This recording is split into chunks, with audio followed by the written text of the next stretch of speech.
Danger Dolan. So here's some more questions from the YouTube community about WoW. We start off with a comment from the official Huki. Do you think Blizzard should make servers for old expansions? This question has been brought up a lot of times, yet Blizzard reply with answers such as, you think you want that, but you really don't. There would be no reason to do that beside nostalgic reasons, etc. It is already being done and made money of by private servers, which shows that there is a huge market for this type of thing. Sure, there would be problems with it, but it would definitely bring a lot of old players back. Okay, so private servers already fill this role. Now, not in an official capacity, but it is very much possible. You can go onto a website like Emerald Dream and they will let you play vanilla WoW as if you're right back there in 2005. So it's not in an official capacity. It means people that play WoW on the real servers don't exactly congregate on these unofficial ones. So you just don't get as many people. And the big thing about MMOs is you need people to go there. You need your friends to go there. You can't convince your friends and say, let's play on this random ass server I found on the internet that has vanilla WoW. Like, that would kind of work if your friends want to do that, but most of the time they just want the premium service that Blizzard gives you on an official server. And they focus on producing content for that. So let's take a look at some of the negative aspects of bringing in these old expansions as servers for the actual real official game. So if you had legacy servers, it would dilute and divide the player base en masse. So if you have the real Pandaria server that everyone's playing on now, and then you have, say, a couple of Wrath of the Lich King, a couple of Burning Crusade, it means people might actually think, well, I don't have to go to any unofficial means. I can just click on this server, create a character, and start playing as if I'm back there in the Burning Crusade. And then your friends might say, well, I don't want to raid the crappy Pandaria raids. I want to go back to do Tempest Keep and stuff with level 70 gear, like as if we're back in the day. And then your friend's like, no, that's stupid. We're playing the new content because it's fun and it's complete and it's not completely broken, you know, gear and ability wise, since we have all these add-ons that can do things now that we did not have back in the day. So what the game should be doing is bringing players together to do the same type of content. If you keep throwing all these different areas for people to go in, then suddenly no one's playing together, and that just makes things worse. I mean, even today, they have cross-realm servers because they know people want to play together, but they don't want to leave their old realm, so they're actually bringing people together. It would be a huge step backwards if they suddenly said, we're bringing in all these ridiculous servers with all the content, and go there and have fun. It's like, no, that doesn't work like that. You can't, no. But some of the positive aspects is it gives newcomers to World of Warcraft the ability to experience the older content and the old story that they might have missed from all the years. I mean, you'd be surprised how many people actually started playing WoW during Cataclysm and they missed all the old content. They heard that they were revamping the world and redoing all the old crappy content, and that's when they started playing. But now they can't go back and see the old storylines like in the Eastern Plaguelands with Tyrion Forging and all the things that are just gone nowadays. The only thing you can see is like raids and dungeons, and they're even revamping dungeons so you can't even see the old story. So in that respect, it would let people see things they might have missed had they not been playing. So Huki's question about whether or not there should be old expansion servers on live, there are risks involved. There may be ways around it, but I think considering the workload, if you were to introduce this, it might be a bit much for something that you can still get from private servers anyway. So maybe we should just leave things as they are. If you guys feel differently, leave a comment below and inform me about why I might be incorrect. Anyway, the next question from Captain Cook. Sup DD, my Q is, would you like to ever see big raids again? The return of 40 mans or maybe even 30 mans? I missed the 40 mans, as mismatched and difficult to organize as they were. It was cool to feel like you were part of an actual army of people, not NPCs marching on to fuck stuff up. Plus, voice chat with 40 people screaming when you down the final boss of a raid is the best headset shattering noise in the world. And it absolutely is. If you've ever been onto YouTube and seen some of the 40-man kills and people are literally screaming into their microphone, it's so fun. You do get that with 25 mans, but it's not as epic. Like, people aren't just laughing and having fun constantly and shouting, you can't hear anything. The chaos is what made it fun. And I learned a couple of days ago that apparently they're going to bring in 30-man raids anyway because of the new flexible system scaling all the way up to 30-man. So, I mean, that's going to be in the game apparently. So let's just discuss the idea of 40 people, because that's still quite a bit. The original reason why they got rid of 40-man and replaced it with 10 and 25 until the new flex system came in is that it was a pain in the ass for guilds to organize a stable, intellectual group of 40 players. Now, people who joined a 40-man guild were like, well, it wasn't so bad, it was just like every other guild. Here's the thing though, right?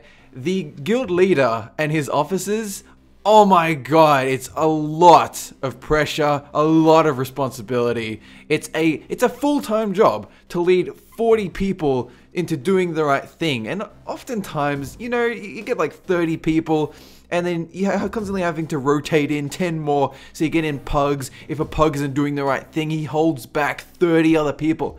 Chaos! And it was very stressful for them, right?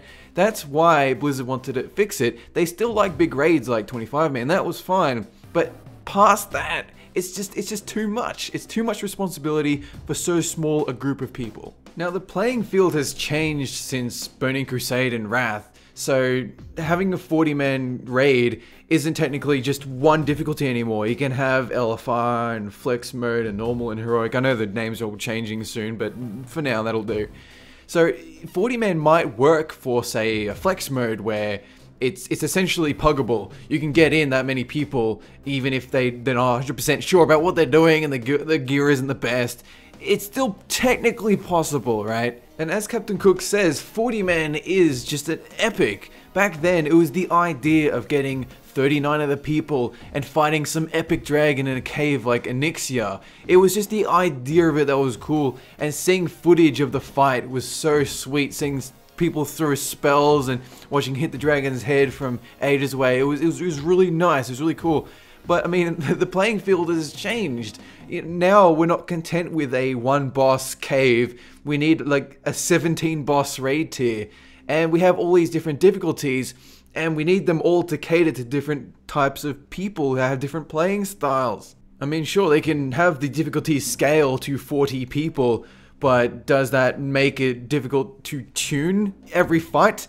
Like, if you only have 40 people on, say, Flex Mode, and then you have to scale it back down to 30 for Normal Mode, and then 20 for Mythic, Heroic, whatever, then that's an awful lot of just shifting members for no reason other than we need more people for cool things. So Captain Cook asks whether or not I would like to see 40-man's return to the game, and I certainly do, but only if it is quite easy to tune all this stuff for Blizzard's team. If it's ridiculously difficult and it holds back content, you know, we're gonna miss out on 3 raid tiers because you have to tune a couple of fights. You know, screw it. I'll just stick with what we've got now. And what we've got now is fine. Flex Mode is fantastic, and I'm happy. And now the final comment from Good Time Buddies. Devs at Blizzard say they plan to not have flying mounts in WoD content.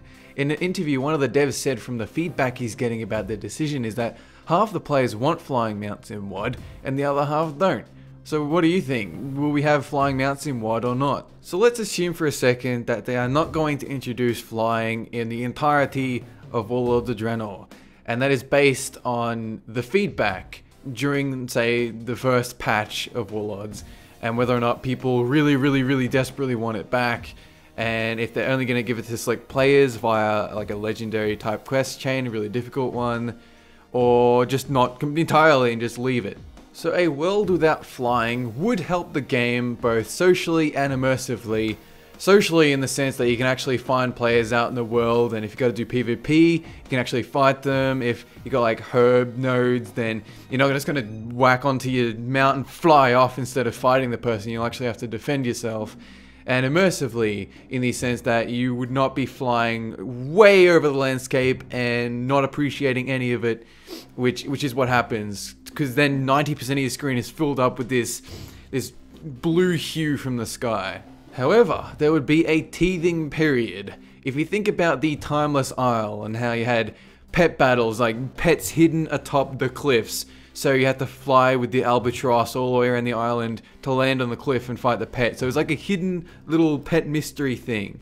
And then of course you have professions. People are used to being able to fly from node to node without having to think, and to have to actually go over terrain that would pretty much change the game completely. And would that help it or hinder it? Like, we don't really have enough info at this stage. All we can look back on is the very first, vanilla WoW and how that went. But that is such a long time ago that it's difficult. So there are a few positives, and if flying mounts were introduced and only a select few players could get them, it makes anyone who manages to fly a flying mount look epic again, like in Burning Crusade, when people who managed to get to max level and get the, I think it was the Netherwing Drake, and they looked really cool because no one had ever really seen people flying dragons before, and only a select few could acquire it, but after a while everyone got it. But it was at that first initial stage, the newness, that it was really exciting. So it's like people back in the day that wore tier 1 and tier 2 in the major cities, and you look at them and think, wow, they're epic. It was the same kind of thing with mounts, and this could possibly bring back that feeling. Now, Blizzard have said that they want to enhance the flight path routes so that you're not going to be sitting AFK for like 5 hours every time you fly to a certain town hub. But will it be enough? And are they possibly thinking about, let's just delay flying until maybe even the next expansion? So it's just like LFR, where at the very start you have the kind of harder version, which is no flying while you're leveling, and then after a while they introduce the really easy mode, which in this case would be flying over the content because you've seen it too many times while leveling up through all the expansions. I feel that when they had a look at the Timeless Isle and the Isle of Thunder, that not having flying actually enhanced the experience of the zone and made it more immersive and more social, and they could include little secret things like all the Timeless Isle goodies. And they want to bring that back to WoD, but on a massive scale, and for that I commend them. But they also have to understand that once people do it a bunch of times, just like Mr. Pandaria and that whole leveling zone where you can't fly as you're leveling, people kind of get sick of it after a while. They just want the convenience to be able to blaze through, even though it's not really good for the game. You have to admit some conveniences are necessary, just not an absolute truckload of them to the point where nobody wants to do it anymore. Anyway, that is it for this Q&A. Have a good one!